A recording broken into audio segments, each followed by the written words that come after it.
పిన్ని ఏం చేస్తున్నారు?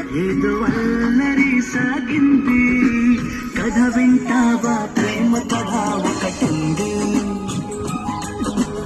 ఎదకు ఎదకు చక్కని జత కుదిరింది.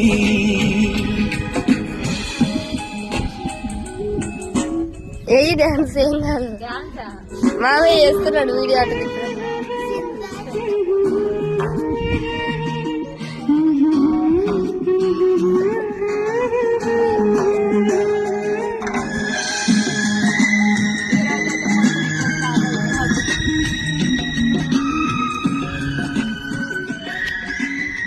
నందిని అందరు అడుగుతారు కదా, తనే అనమాట నందిని. వీడియోలు తీసేది ప్రతి ఒక్క వీడియో నందినే తీస్తుంది.